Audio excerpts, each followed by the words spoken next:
thank you for joining us for another edition of our Elville webinar series. It's Friday, December 5th, and today we're talking about the essentials of estate planning and special needs planning. And there's really nobody better to guide us through this topic than our president and managing principal, Stephen Elville. Steve, how are you today? Well, I'm doing fine, Jeff. The weather outside is frightening. How are you? I'm delightful. Since we've no place to go, let's do it together. How's that sound? Good morning. So we also welcome you, whether you're a client, an interested person, whether you're from Pathfinders for Autism, Brain Injury Association, NAMI, Autism Society of Maryland, wherever you may be coming from. We appreciate you being here today. Before we get started, just a couple of quick housekeeping notes. We always encourage your questions throughout today's presentation. Just type them in the questions panel, and we'll pause periodically to address them. And you should have received the presentation slides by email yesterday, and they're also available under handouts on your screen to download them. You'll also receive a brief feedback email right after the webinar. It only takes just a couple minutes to fill out, so please take a minute to share your thoughts if you can. We really appreciate that. I'd also like to welcome our advisor community joining us today. This presentation offers 1.5 continuing education hours, and just send me your accreditation and ID number, and I'll handle the submission and send out the certificates for our CPAs after today's presentation. Here's a question for you as we begin. Have you achieved your plan goals, or have they shifted since you last looked at your planning? Here at L.L.M Associates, we want to be support whatever planning needs that you might have now or in the future, whether it's starting fresh if you're updating old documents, navigating through an administration matter, or working through special needs planning. Steve and our team are here to answer your questions, understand your situation, and help you map out a good path forward. With that, let's move through just a quick introduction, and we're going to jump right in. Lots to cover. So we are L.L.M Associates, founded in 2010 by managing principal and lead attorney Stephen Elville, and we're a firm that is dedicated to helping individuals and families with estate and special needs planning, elder law, estate and trust administration, business and succession planning, guardianship matters, and tax and asset protection strategies. And our mission is, it's been the same for the last 15 years or so. It's really centered on three things. That's client education, collaboration, and compassion. And with 14 attorneys, we've got 3 office locations and a strong team. Our goal is to provide practical solutions and exceptional legal technical guidance to every client that we have here at the firm. And today's presenter is Stephen Elville, and he's spent the past 25 years focusing on elder law and estate planning, special needs planning, with a strong emphasis in the areas of tax planning and asset protection. He's an active member of many national membership organizations, including the National Academy of Elder Law Attorneys, the Academy of Special Needs Planners, as well as the EPIC Peer Group, where he travels around the country each quarter, learning and teaching like-minded attorneys like himself.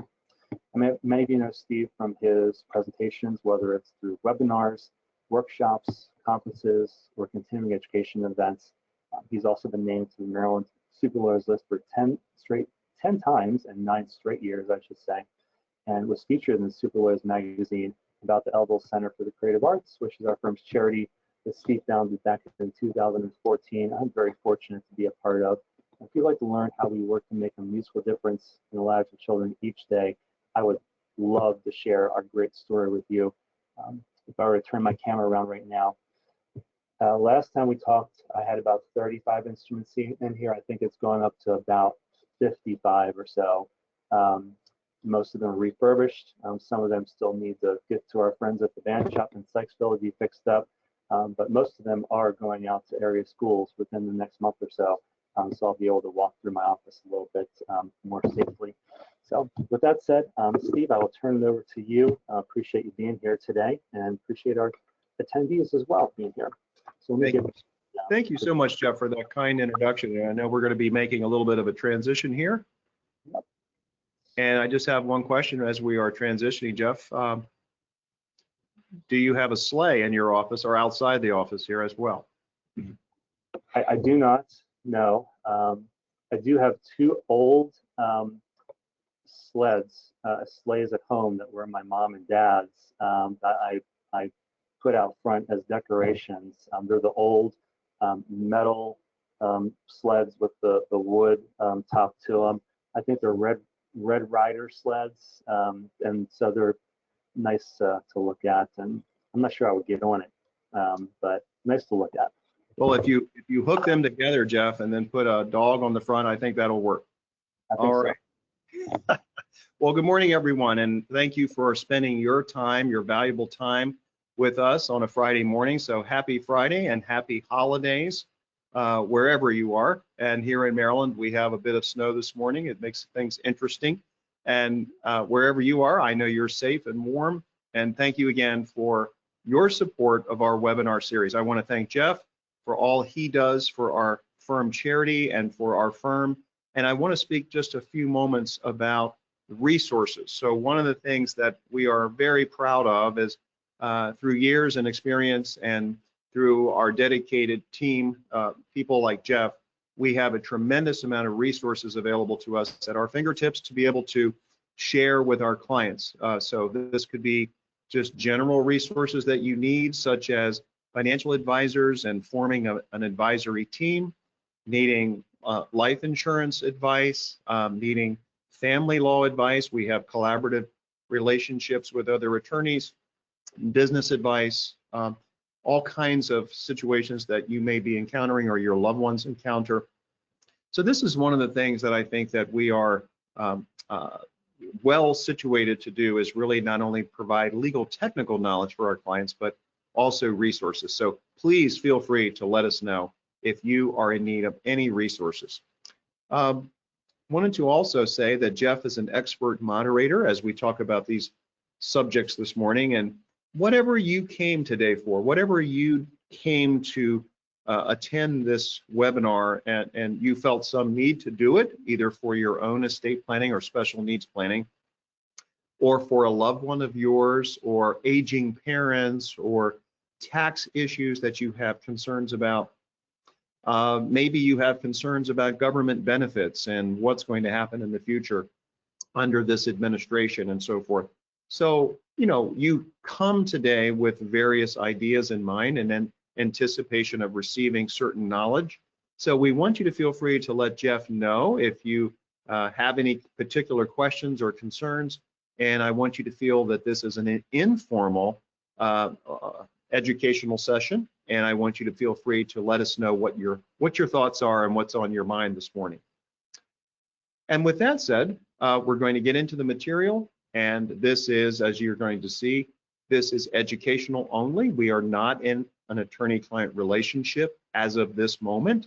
So I am providing high-level education and giving you concepts and giving you ideas that hopefully you will walk away from. And as I sit here with my iPhone, or your Android is near you, or your iPhone, or your tablet, or your old-fashioned pad of paper, we hope that you will make not only mental notes, but actual physical notes for yourself on anything that you find interesting or intriguing or pertinent to your particular situation. And we can have an attorney-client relationship of confidentiality if you would choose to need to meet in person with either myself or one of our attorneys here at Elville & Associates. I want to thank our attorneys and staff, including Jeff, for everything they've done. Without them, I would not be able to have been in the position I'm in to help clients and in the career that I have had. Now, with all of this said, let's get started with the material. We're going to cover a lot of things today. If you don't remember a lot of it, do not beat yourself up. So I want you to realize that in this particular webinar today and in the future, if you meet with us, this is the no judgment zone. This is a place where you can't make wrong decisions. This is a place where you can learn. This is a place where you have time to think. And this is very, very important, because what we're really talking about is not only what happens at our death, but what happens during our life. And many of us are living long lives. And if you don't believe that, just look around you at how long people are living. Look at advances in medical technology, despite all the challenges we have in the world. And you'll realize that we live in a place and a time where you're probably going to have more than one chance to do your estate planning. You're going to have the ability to look at it possibly several more times during your lifetime. And that updating of your estate plan is what really makes it work. Documents don't make it work. Coming to see a lawyer doesn't make it work.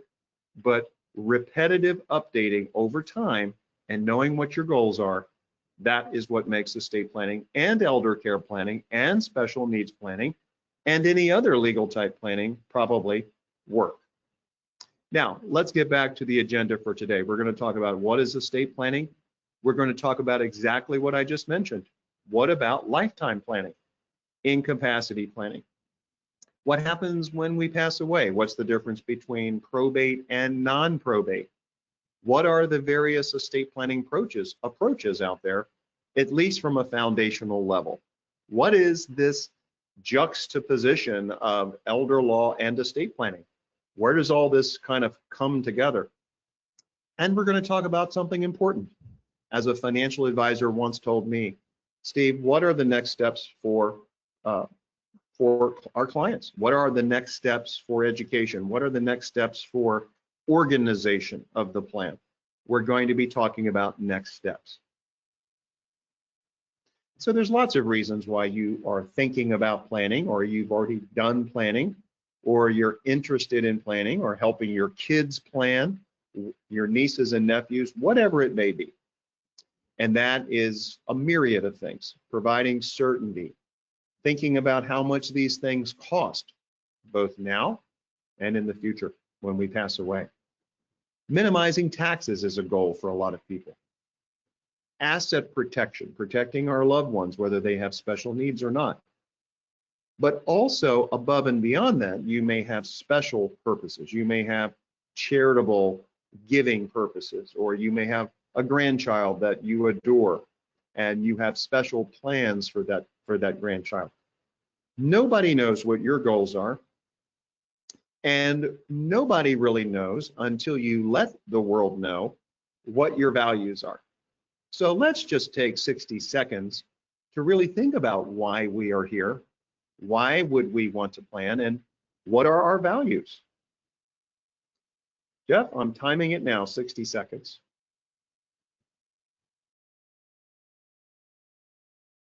Just take a moment. Just take a moment to think about what has brought me here today. Why am I spending my time on a Friday morning learning about estate planning and special needs planning? What are my values? What does my life represent, as I may pass it on in a certain way to the people I love or the organizations I love for my own purposes? Let's think about that, because estate planning is more than just a set of documents. Estate planning is more than just, having something in your drawer. Estate planning is living, and it can perpetuate your legacy.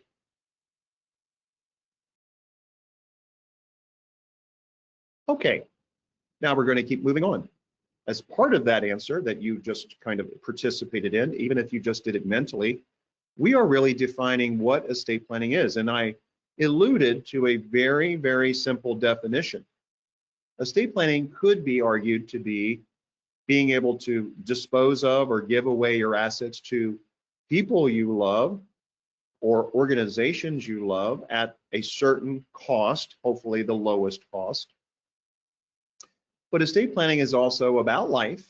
You might make lifetime gifts. You might have a lifetime incapacity issue. You might have a lifetime asset protection issue. You might have concerns about retirement plans. And then, of course, a myriad of other concerns, health issues, changing family dynamics. But at death, we have certain options as well. And we have to be mindful about how we leave assets at death. And it could be very straightforward, very simple, or it could be more complex, depending on what your goals are. So we have capacity issues, as I illustrate here, with our financial powers of attorney and healthcare directives. These are essential. And then as we pass away many years from now, we hope, we can leave assets through non-probate means, or we can leave assets through our will or jointly. There are various ways to transfer assets. Not all of them have to do with wills and trusts, but the majority of them will.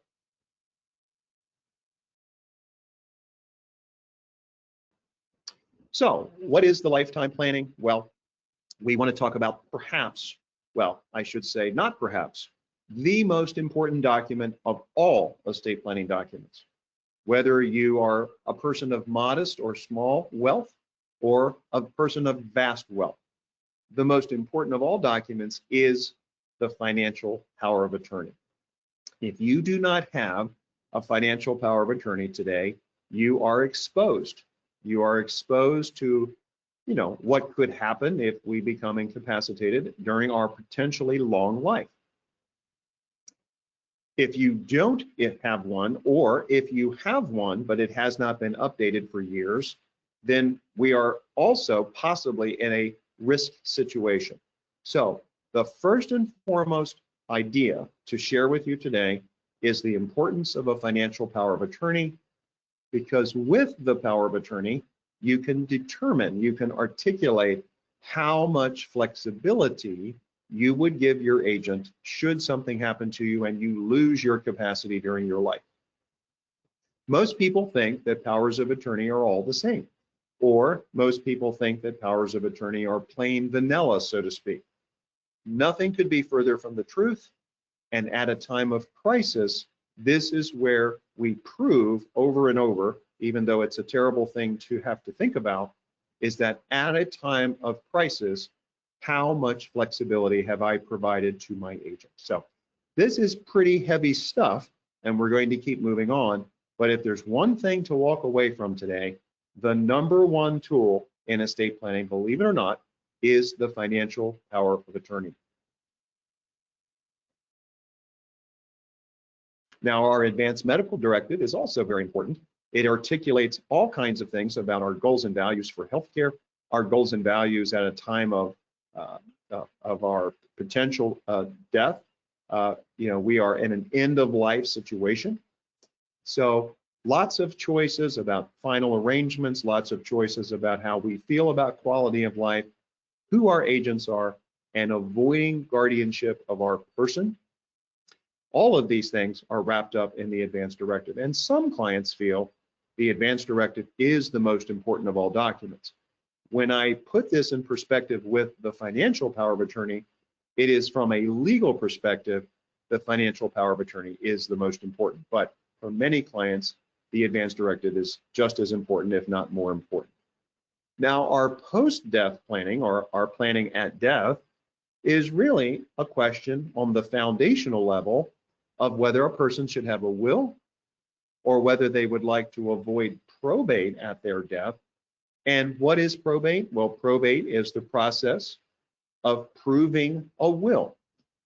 Now, some states have minimal probate, like my colleagues in Virginia tell me that probate in Virginia is very minimal. And I am not barred in Virginia, so I just have to take their word for it.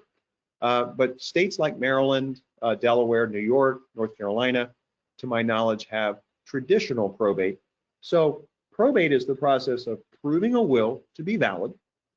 And that process can take a certain number of months. Some people want to avoid that probate process, and that is what the choice is. Now, not all assets are subject to probate, and we're going to talk about that a little bit. So in Maryland, we have oversight of the administration process, and that's what this slide is about. That's why we have this traditional probate in Maryland that you can avoid either through using certain devices or using a revocable trust. Now, speaking of those devices, let's look to the left here. Let's look to the left.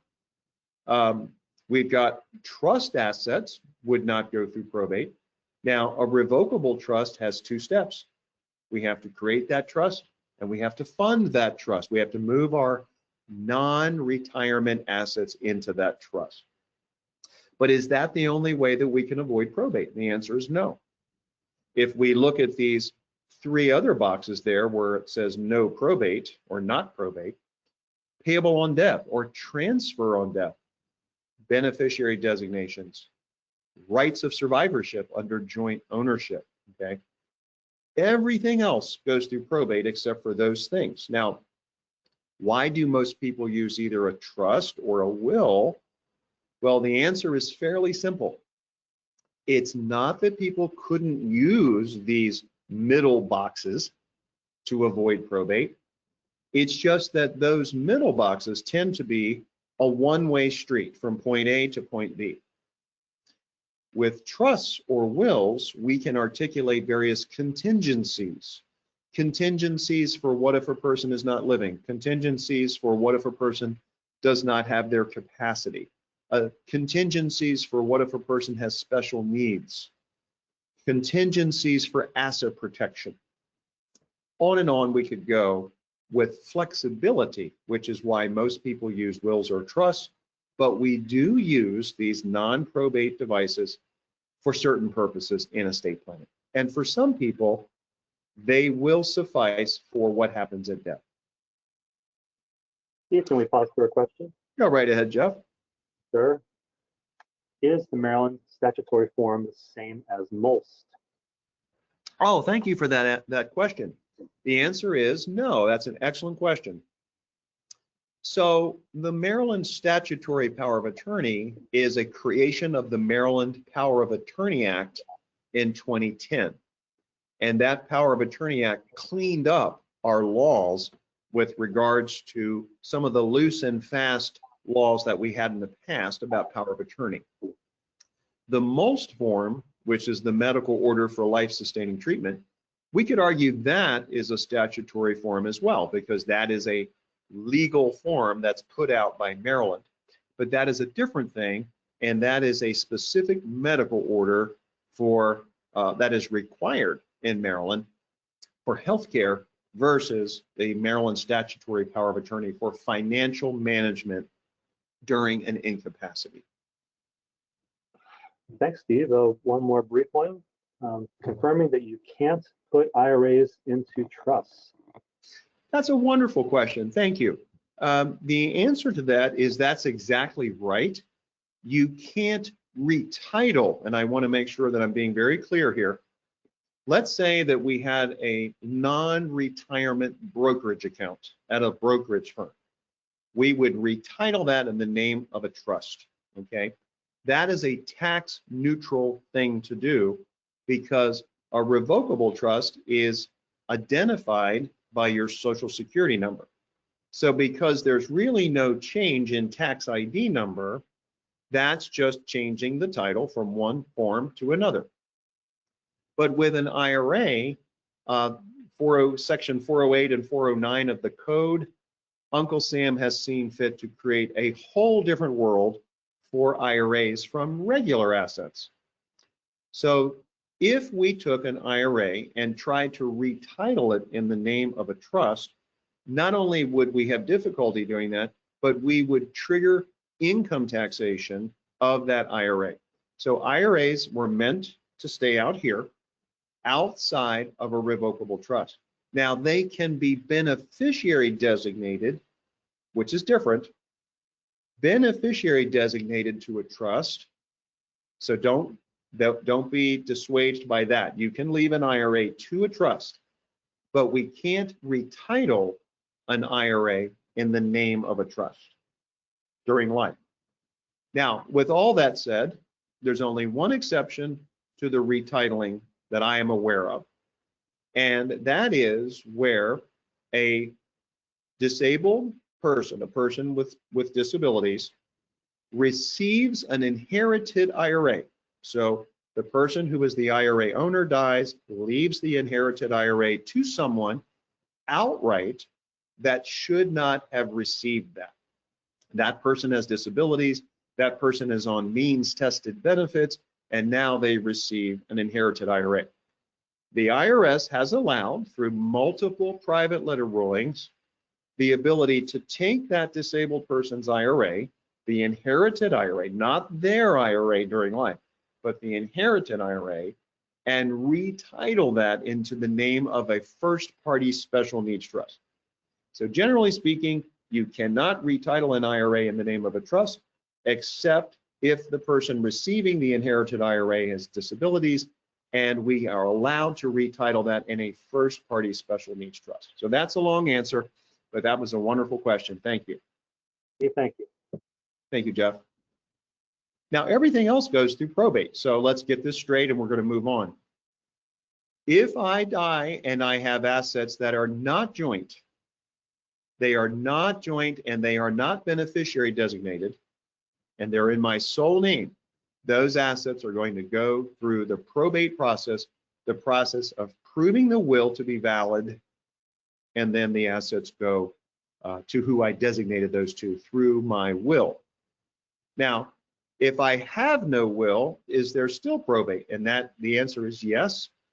That means I have died without a will, intestate, and now the laws of Maryland take over. So just talking about this one more time, if we want to avoid probate, we're going to use a revocable trust generally, and we're going to have to make sure that trust is funded. Now it's going to do what it's supposed to do. Also, transfer or payable on death, designated beneficiaries or beneficiary designations, I should say, and joint accounts are going to avoid probate. Now, this slide just simply says, when we are thinking about our estate planning, we're going to want to think about beneficiary designated assets, such as life insurance, retirement plans. How are they treated? How are investment accounts treated? Well, we know that investment accounts in real estate, those are going to go through probate. Checking and savings generally are going to go through probate. Revocable trust will not go through probate if it is properly done. Now, a revocable trust is just a substitute for a will. Now, it sounds complex, and people will talk about this revocable trust or revocable living trust. Some people call it an RLT. This all sounds very complicated, but the truth is the revocable trust is just a private estate plan. All it is a contract that defines who creates the trust, whose money it is. It's identified by your social security number. It's a substitute for a will. That's all it is. Some people are going to gravitate towards a revocable trust. Maybe someone has a house in another state like Delaware or South Carolina or Florida, West Virginia. Some people just want privacy. Some people just want to make things, quote, easier for their loved ones to administer their estate. And the truth is, the revocable trust is a very nice estate plan. It is not for everybody. And here at Elville & Associates, we counsel clients through the idea of what is better, a will? What is better, a trust? Should someone have more advanced trusts like Medicaid or Veterans Trusts or irrevocable life insurance trusts? All of these foundational ideas are all about counseling. Now, some people think revocable trusts protect them from creditors or protect them from taxes. That is not true, because a revocable trust is really just a fancy way of representing yourself to the world.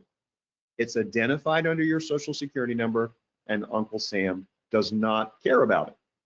It is a will substitute. So if you are looking at basic estate planning, we can do wills or we can do a revocable trust. And if there's no plan at all, we just talked about what would happen. A person dies intestate.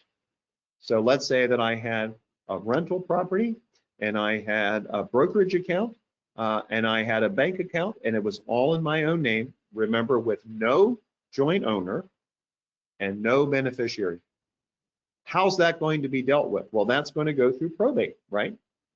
And if it goes through probate, the laws of Maryland are going to say, this person passed with no will, now the laws of Maryland control.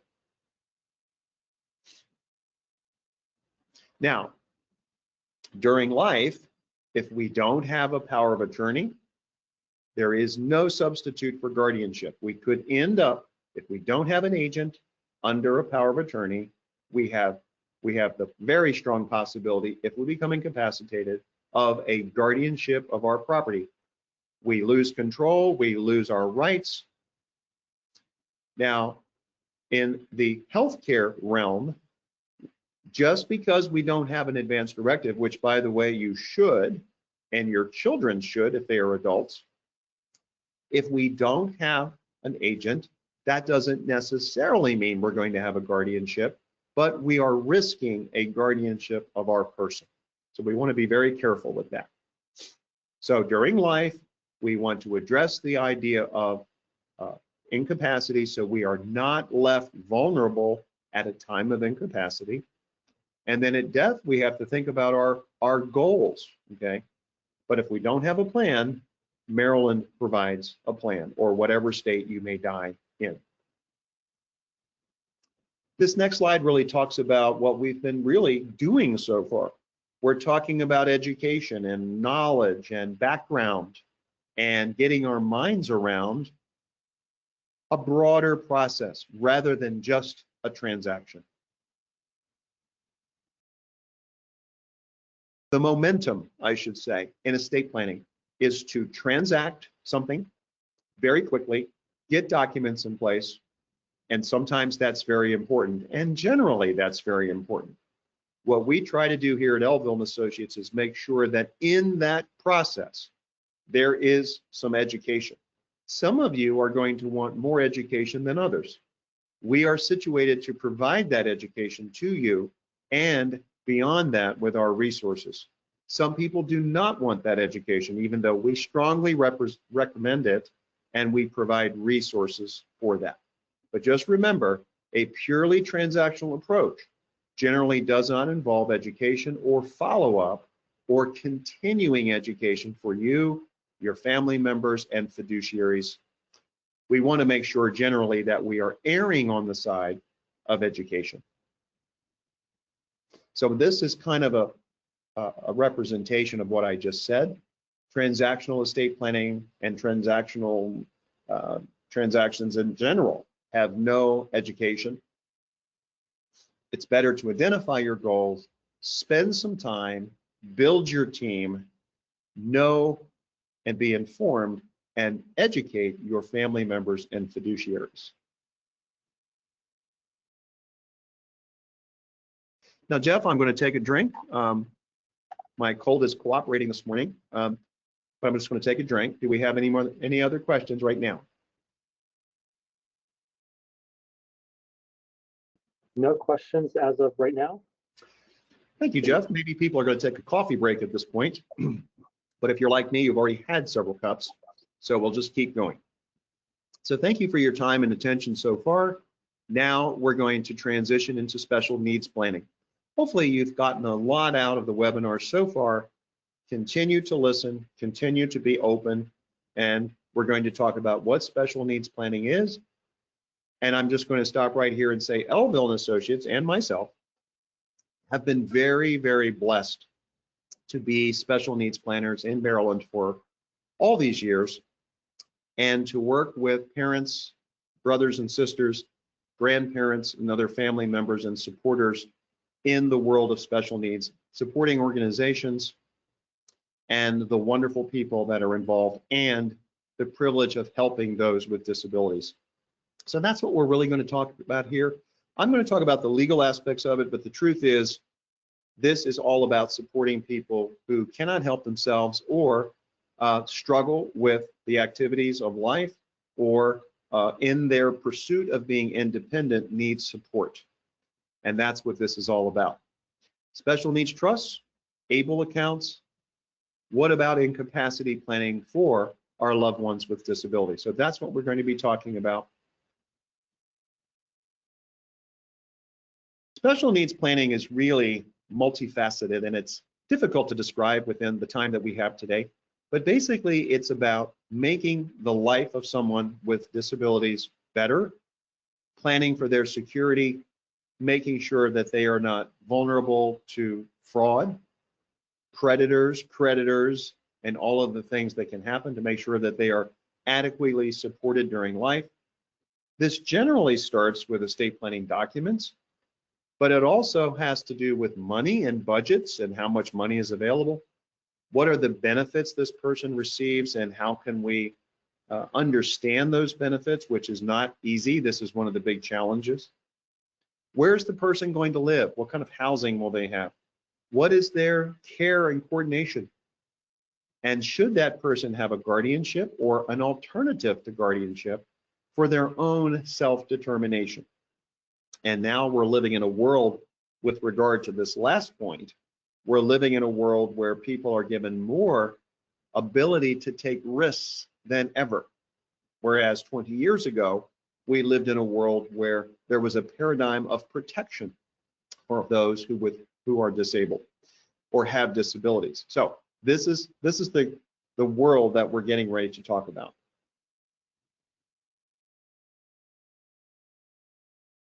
Now, estate planning is where we're leaving assets in those ways that we talked about. But the general idea, generally, is in special needs planning is to preserve the public benefits, or to preserve the means-tested benefits of those loved ones that you care about so much, to make sure there is money available for them without destroying their means-tested benefits, to give them security, to build a world, okay? Here's the world that you're building for them after you're no longer here, in addition to the world that they already enjoy protection and benefits, hopefully, and through your own support of them. So when you are no longer here, we're building a world of support for them. And this requires, as this slide does very well state, it requires an understanding of public benefits. Now, how many of you, if you could just silently raise your hands or not, how many of you would believe me if I tell you that most trustees don't read the special needs trust the way they should, and most trustees don't understand public benefits the way they should? I'm sure this would be a little bit surprising, but most of you would believe me. Well, this is true. So we're going to give you a suggestion of a book that you could read. If you go on Amazon, there are many books about special needs planning. We would recommend one called How to Administer the California Special Needs Trust. Even though we don't live in California here today, although there may be somebody on the webinar from California, our good friend at the Academy of Special Needs Planners, Kevin Urbash, has put this book out for many years, and it continues to be revised. I would recommend that anybody who wants to learn more about public benefits would read this book, especially if you have a trustee that you know you're going to ask to serve in this role. I would get them this book if I were you, or another similar book. So just to understand this a little bit today, we know that SSI, Supplemental Security Income, is means tested. We know that it has a means tested limit. We know that the waiver programs are means tested. But we know that Social Security disability is not means tested. Okay, we know that. So when we might meet in person, what we might do for you is outline this on a whiteboard where this will make more sense. Many of you on this webinar are going to be well educated, and you're going to understand that, you know, this is the lay of the land already. But many people do not understand this, and so that's why we're just starting to lay this out for you in the limited period of time that we have. So financial and estate planning for our loved ones who receive public benefits, this is crucial so that they continue to receive those benefits, but we are preserving those benefits, despite how little or how much money we are leaving for that person. So we're talking about special needs planning, special needs trusts. One of the aspects of that is, how do we know how much money is going to be left? And this is a question of financial planning or life insurance planning, and that's going to be something that you're going to want to continue to think about. So we want to have a special needs trust, generally speaking. Now, let me say before I go on, when I say that special needs planning is about preserving public benefits, that is usually the case. That is the foundational premise of it. It is not the case for every single person. Some families have loved ones that are disabled that are not involved in the means tested benefit world of benefits. Some families provide privately, or maybe someone has received a large settlement from a birth injury or other situation. So the general premise is that we are protecting public benefits for the vast majority of people. And I just wanted to clarify that. So we want to have an estate plan, a will or trust. That will or trust is going to be accompanied in this particular aspect by a special needs trust. And that special needs trust is either going to be of the first party type. This is the type where someone has received that inherited IRA I mentioned just a few minutes ago, or they've received a settlement from an accident or a birth injury. They've received a settlement, an inheritance from someone who wasn't thinking very much, and they left someone with disabilities an outright distribution. So this first party trust can be established, and there are two types. It can be established to protect that person's benefits. The one that we are most concerned about today is a special needs trust, or what we might call a third party supplemental needs trust. This one is what we're mostly prioritizing today as part of our foundational estate planning about how to plan for our loved ones. A first party trust can be a D4A trust. That means it is approved by the Attorney General. The person has to be under 65, and there's much more to know about that trust. Or it could be a simple pooled trust. The third party trust, the one that is most likely that you're going to be developing, either as part of your regular estate plan or standing on its own as part of your estate plan, that third party trust is going to be something that you're going to direct. And I see very few of these that are administered by a pooled trust, but it is possible for that to happen. Able accounts, as we see that pop up on the right side of the screen, have nothing to do per se with special or supplemental needs trust. ABLE is a section of the code in 529 of the IRS code. Achieving a better life experience. Through our contacts at Maryland ABLE and your contacts at Maryland ABLE, we would recommend you deal with a very lovely lady named Kelly Nelson that Jeff and I are quite familiar with. Kelly and her team at Maryland ABLE can help you understand ABLE accounts, how to set up an ABLE account if you have not done that so far. And in 2026, I'm happy to say that the new law kicks in that says if a person was disabled prior to age 46, not 26, which is the current age, that person can have an ABLE account. The Maryland ABLE account does not have, at the present time, a payback to the state. Maryland is a state that abolished the payback, and those of you who are wondering what that means, the ABLE account nationally through the IRS code is a payback account. If the beneficiary dies with money in the trust, it is paid back for their means tested benefits. Maryland has abolished that. The only other payback type trusts, now I'm switching back to trusts, are the first party trusts. The first party trusts are payback trusts where if there's any money left, it has to be paid back to the state. Third party supplemental needs trust, there is no payback, and the focus of today's presentation really is the third party supplemental needs trust. Hey there, Steve. Hello, Jeff. You may be getting to this, but the question is, tax-wise, what is the best way to fund a special needs or supplemental needs trust? Well, that's a great question. It's going to depend, in my opinion, and subject to the advice of your financial advisor, it's going to depend on the nature of your assets. Let's say you're a person who has tremendous retirement plans, 401ks, IRAs, and you intend to leave your loved one with special needs a pro rata or equal share of your retirement funds, which let's just say are arguably the biggest part of your estate for some people. Then it's going to be more tax efficient probably for you to leave IRA funds to the supplemental needs trust, because your loved one with disabilities and that loved one's supplemental needs trust is exempt under the Secure Act, the Secure Act being the new law in 2020, and people with disabilities or chronic illnesses are exempt from the 10-year payout rule of the Secure Act.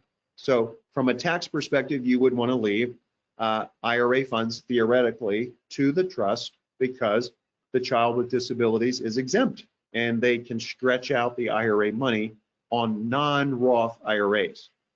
Now, let's pretend you're a person that has some IRA money, but the vast amount of your assets are in non-retirement assets, or you have life insurance and you have significant life insurance that you generally own or that you've purchased specifically for that special needs trust, supplemental needs trust.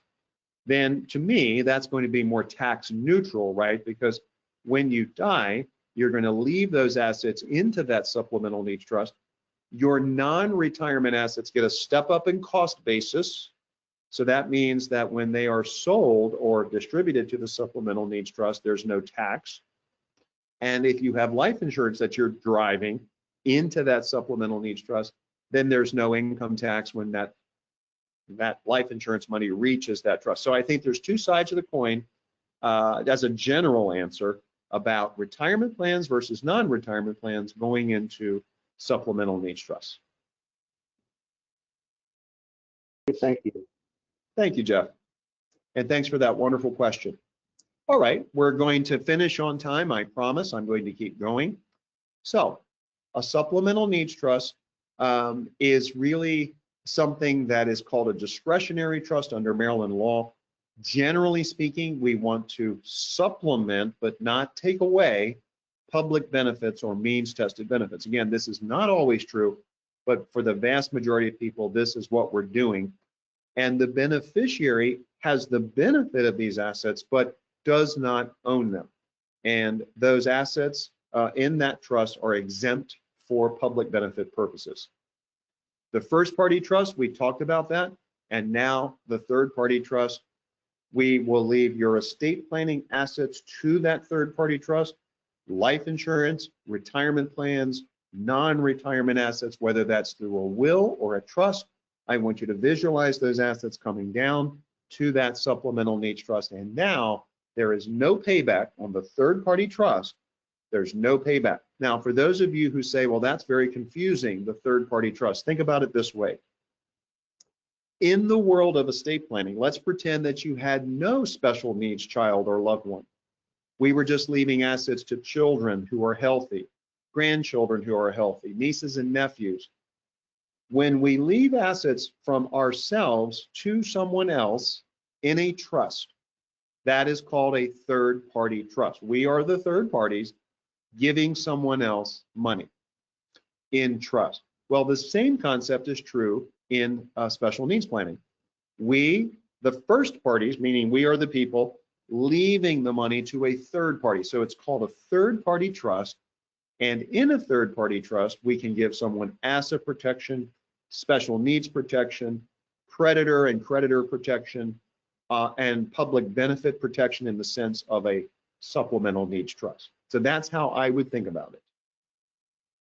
Now, we don't want to commingle funds. We've seen cases where well-meaning people take their own assets and try to combine those assets with special needs trust assets, and that's generally a very bad idea, and that is prohibited.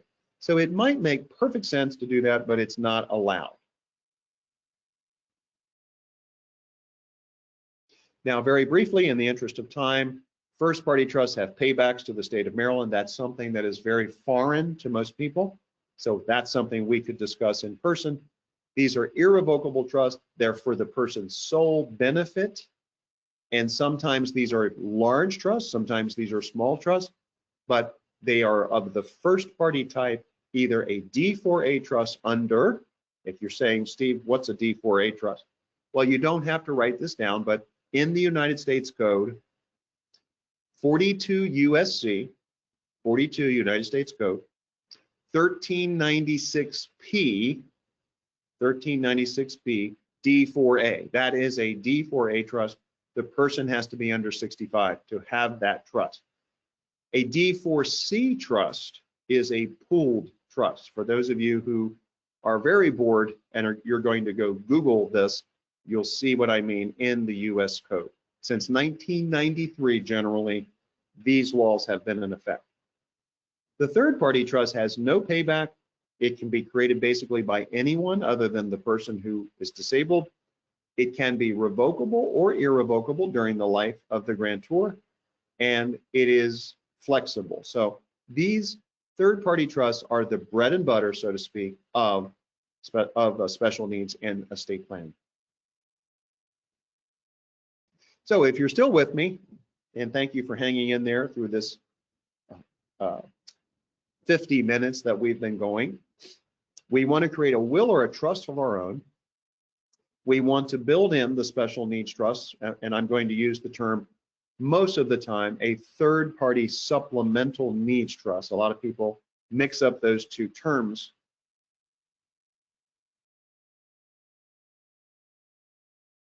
And we want to make sure we have a working understanding of how these trusts are. Now, many people get confused about the third-party trust and the first-party trust. Lawyers get confused about these trusts. Financial advisors and CPAs get confused about these trusts. It takes repetition, but I promise, through proper education, you will be able to make the distinction. So we can create a third-party trust standing by itself. That is the best way to do it, because you can put assets in there during your life, whether it's life insurance that might be owned by the trust or other assets. If someone dies before you, you can leave assets to that. They can leave, I should say, assets to that trust because the trust already exists. And generally speaking, it's just better over a long period of time to have a freestanding trust.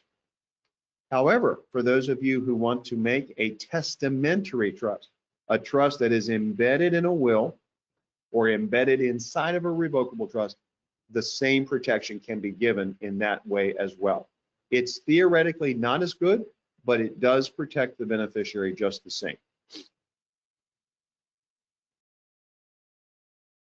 So if we look at this graphic, a third-party trust, as we read from left to right, can be created, and upon the death of the beneficiary, God forbid, the assets will flow in the way that you, the grantor, have specified.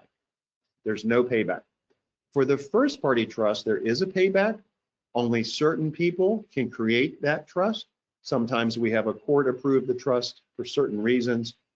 A first-party pooled trust could be a more economical way of doing this for certain types of situations. This is all a counseling issue. ABLE accounts, you'll learn about ABLE accounts. You're going to educate yourself. You're going to meet people like Kelly Nelson, and there are other representatives. ABLE is not a trust. ABLE cannot substitute for a trust, but ABLE is a tool, and it can be very powerful. And we certainly want you to know about ABLE, and we have many, many clients whose children and other loved ones have ABLE accounts. So, as we reiterate and start to wrap up, we want to have a will or trust of our own. We want to build the special needs planning into the plan. We're going to have a third-party trust, generally speaking. We may need a first-party trust, and some people will create a first-party trust just for due diligence. What if my loved one receives assets they shouldn't receive, and now we have to start from scratch? But generally speaking, we're going to focus on the foundational estate planning, a will or trust, financial powers of attorney, and advanced medical directives for you. You have to think about yourself first. The third-party trust is generally what we are going to do for special needs planning, and then we are going to usually 97% of the time direct that trust ourselves with our own chosen trustees and successor trustees. ABLE accounts, again, are very important, and we will educate you. Maryland ABLE will educate you.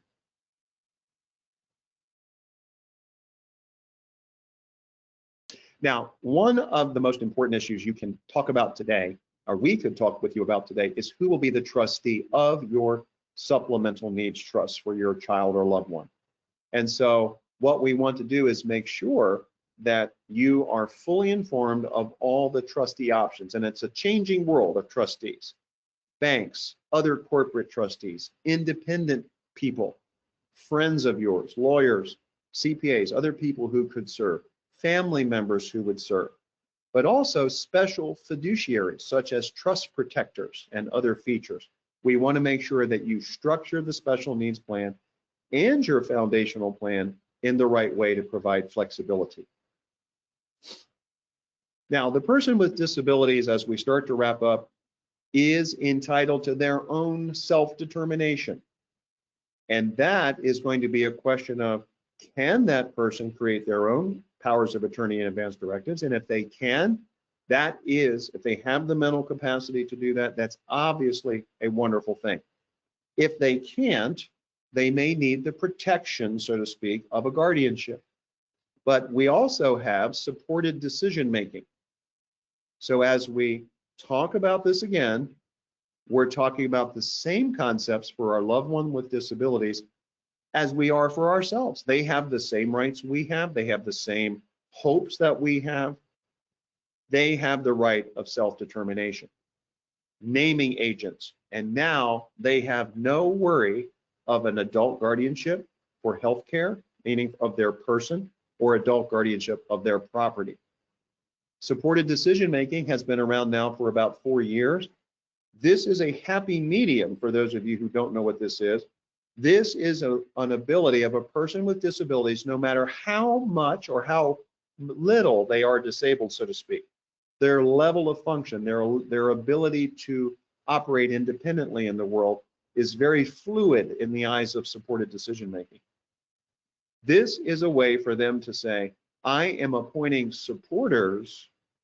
I will make my own decisions if I have enough support. So we have the ability to create advance directives and powers of attorney and name agents, or no ability to do that, and the person needs guardianship. And then we have this happy medium of supported decision-making now, which is a substitute for guardianship. And this is going to be a question of counseling, approach, and this is a new era that we're in, a paradigm shift away from solely protection to more of a paradigm of risk, which some of you are going to embrace and some of you are going to resist or worry. And so this is something that we need to educate ourselves and continue to do that throughout our lifetime. As I mentioned, there's guardianship of the person and property. We're not going to spend time on that. And that leads us to a continuing education process. We happen to be having our client care program event tomorrow at Anne Arundel Community College. Thank you to Jeff and for all the people who helped support that and put that on. Elville and Associates is one of the only firms in Maryland that has a client care program, and we are very proud of it. And it's simply a way to educate clients on a continuing basis, make sure that planning works the way it was intended, have clients' children and relatives and fiduciaries be able to become educated, and to basically have a lifetime of continuing relationship and partnership. So if you're interested in our client care program, let us know. But in essence, where we are as we end is we want to encourage you to continue to learn. We want to encourage you to continue to educate yourself and your family members. We want to meet with you. We want you to bring your list of questions.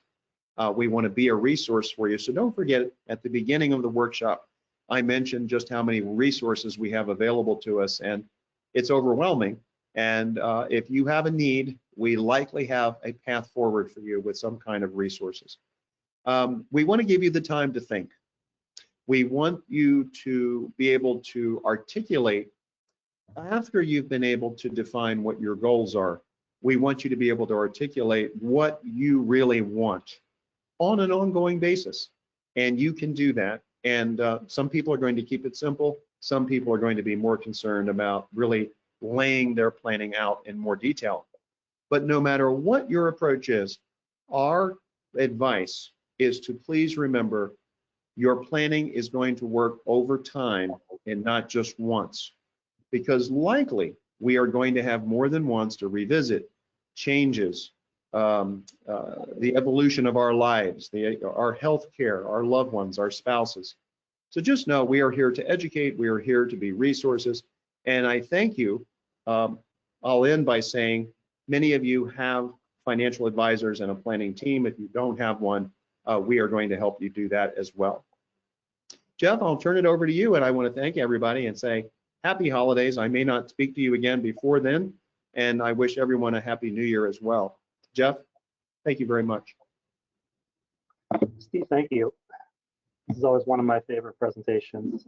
Lots of very important information in here. So now's a great time. It is the time to get your final questions in to Steve. We do have a couple that we'll go through here, Steve. And then I'll have a couple final comments. This is our last webinar of 2025, which is really hard to believe, but it's been great. And we're going to do it again in 2026. I'm looking forward to it. So Steve, let's start with a couple here. Hey, Jeff, I just wanted to let you know real quick, we don't have our last slide up because I can't advance it. So if you can advance that slide, that would be great. If not, I will, so people can see what our contact information is. Not sure I can, Steve. Yeah. Okay, very good. But if I am able to do it, I will. But I know there we go. And I don't know if you can see that or not. But go ahead, Jeff, with the questions. Yeah. So first question from Steve from our client care program. Hi, Steve. So life insurance to beneficiaries, is that taxable to them? Thank you, Steve, and good holiday season to you. The answer is no. Generally speaking, life insurance passes to the trust or to the beneficiary with no income tax. Now, life insurance can be estate taxed if your taxable estate exceeds the state or federal estate tax limit, and if the life insurance is not excluded from the estate by being put into a life insurance trust. But generally speaking, when life insurance comes to a beneficiary, there is no tax. Okay. Next question is related to Maryland Able. I will say to everybody that we are having our first Maryland Able webinar of 2026 on January 9th. Really looking forward to having Kelly Nelson, who's been an amazing friend to many, including us, and a resource, a giver of time, of her time.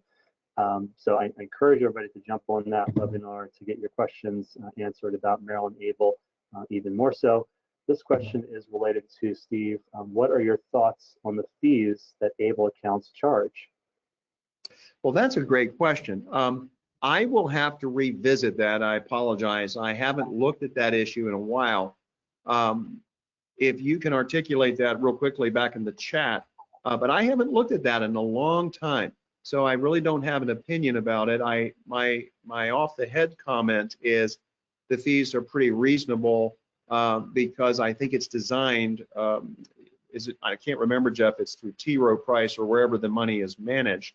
But I'd have to revisit that issue. Yeah, I think there's fees associated with the management of assets if they're in certain pools.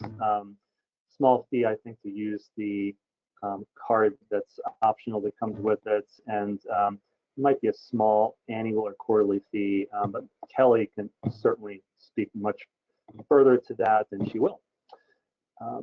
Next question is, so is a special needs trust currently in a revocable trust essentially a third party special needs or supplemental needs trust? Excellent question, and the answer is yes. That would be an example of a third party trust. It just happens at a testamentary level after death, but it is a third party trust. That's correct. Okay. With a special needs child, would you ever leave all assets to siblings and count on them to take care of special needs sister, or most assets with only some funds in a trust to protect all of the children?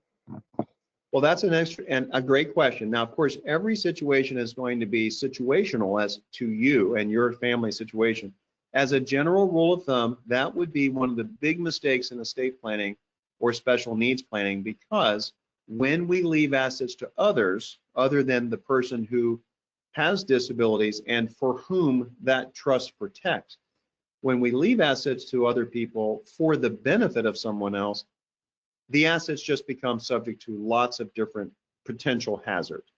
Divorce, tax liens, garnishments, bankruptcy, or maybe one that's really insidious. You leave money to another person for the benefit of the other person, and the person you leave money to happens to die suddenly, leaves that money through their own estate to their spouse or children, and now the money never is really available for the loved one. So it's a very bad idea generally, but again, with that said, every situation is different. Okay. And last question is actually probably for me. Is there a recording to this presentation? So yes, definitely.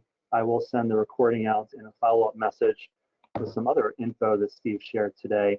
I'll have that out within the next couple hours. And we also have a YouTube channel that is home to hundreds of different presentations that Steve and I and others have offered over the years. So you can check that out and see us, how we've aged over the last 12 years or so.